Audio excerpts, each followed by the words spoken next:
afternoon, everyone. This is Tony from Her Homestead Skills.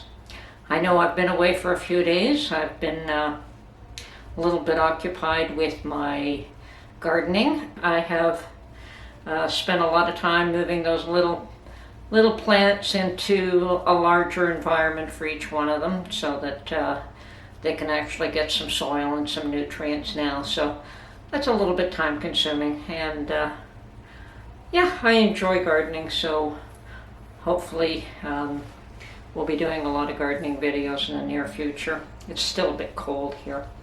But anyway, today I'm going to do an experiment.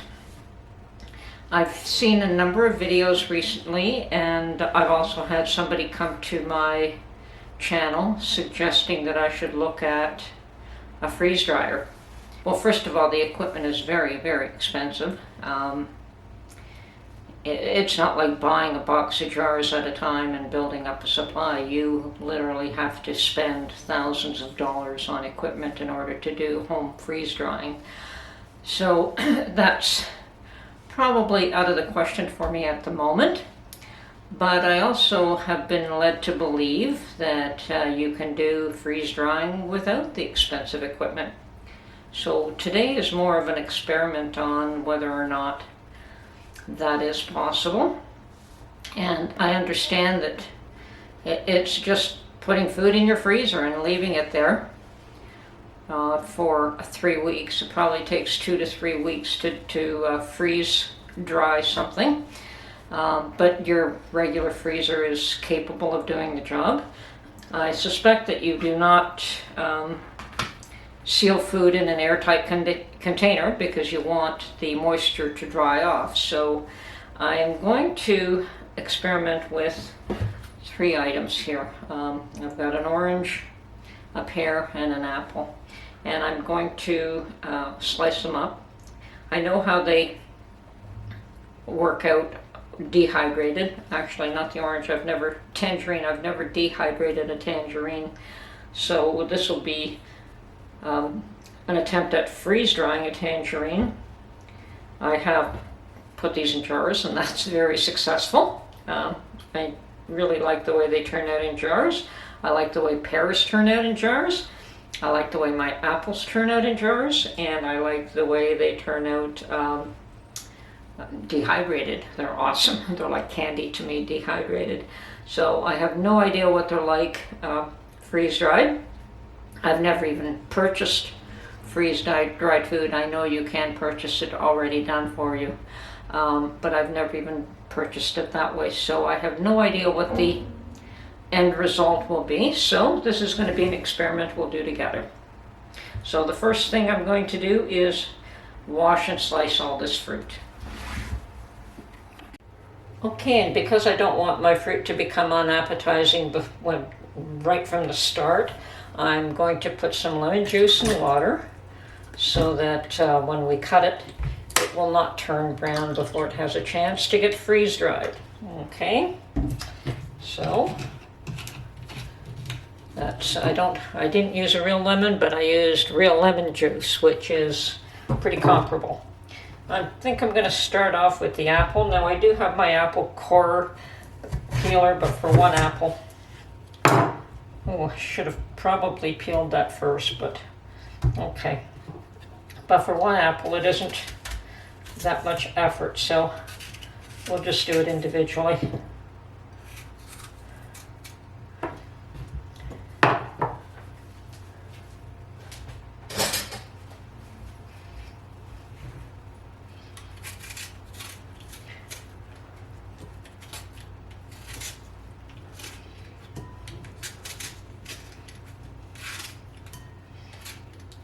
Okay, and should be able to still slice this fairly thin.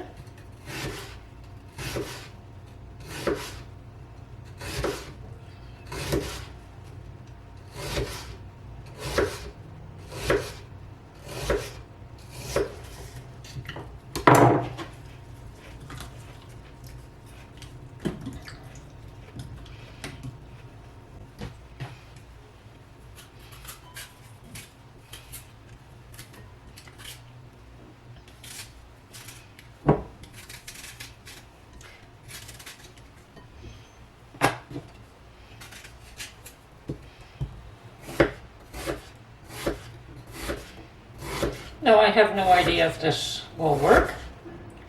I have no idea whether it's cost effective. This is definitely an experiment.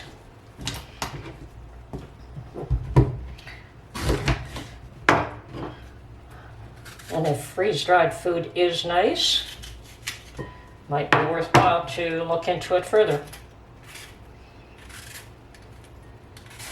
Any means of putting up food for storage. The thing I understand about freeze-dried foods is that it can last for years and years and years. So the shelf life of freeze-dried food is much, much greater than what it is for any other method of preserving food. And apparently with more of the nutrients intact as well.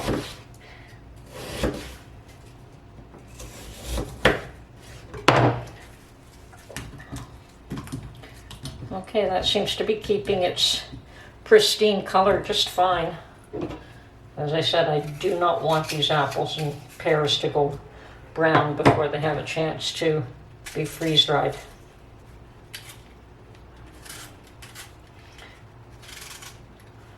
Okay, that wasn't so bad. It's just one apple. Now, if I was going to do a lot of these, certainly I would use my apple peeler corer, anything to make the job quicker. But for one apple, it was hardly worth pulling out and washing.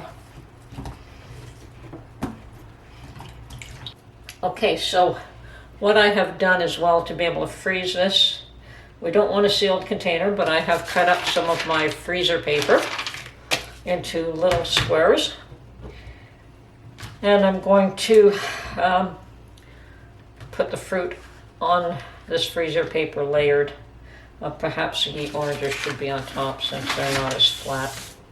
Okay, so we'll do the apples first, since they've been soaking nicely. Okay.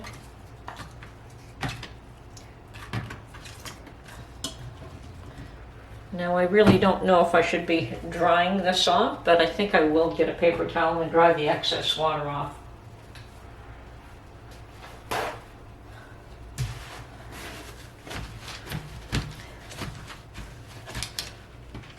Okay. Should have strained this, I suppose. Okay.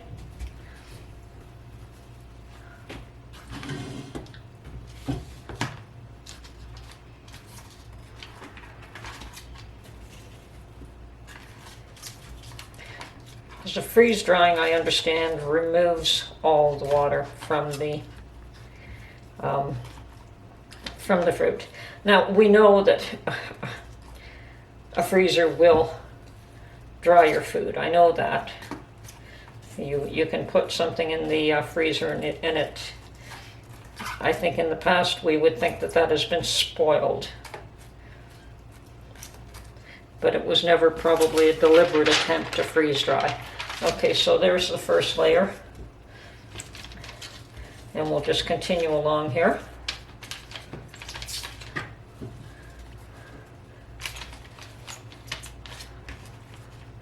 Now I'm just going to start off by putting this in my regular, the top part of my refrigerator, because I don't keep that fairly full anymore. I just use it for a few things, and then I'll put it in the deep freezer once it's gotten really cold from being in the refrigerator. Okay, so there's my apple, and now I will do up the pear. Same idea, we'll cut it up.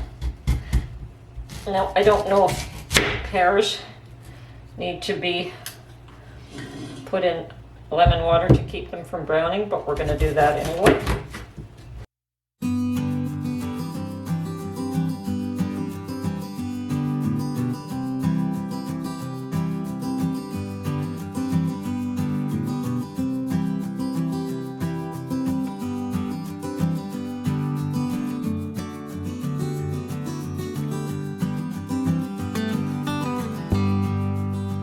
And I will be, when they're frozen, I will be moving the layers around so that what is on the bottom can be moved to the top so that they can get some air.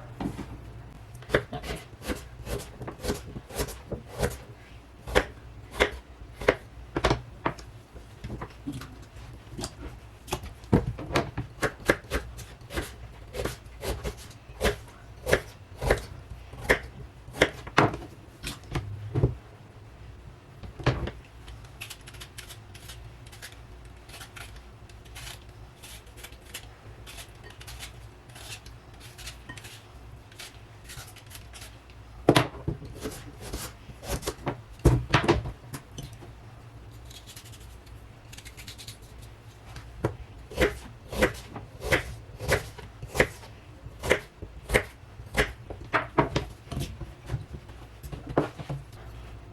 Okay, all our fruit is ready.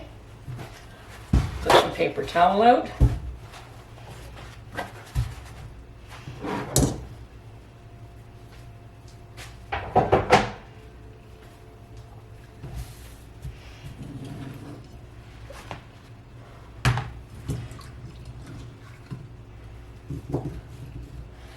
And just to remove the excess water, I don't think it'll hurt if it has a little bit of extra moisture on it, but just don't want puddles of it.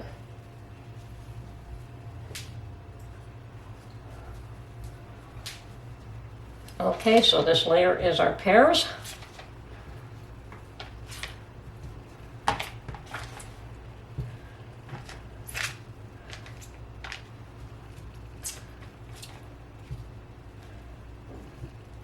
Now, I don't know if the freezer paper is going to be a benefit or a negative in this respect, but let's see how it works out.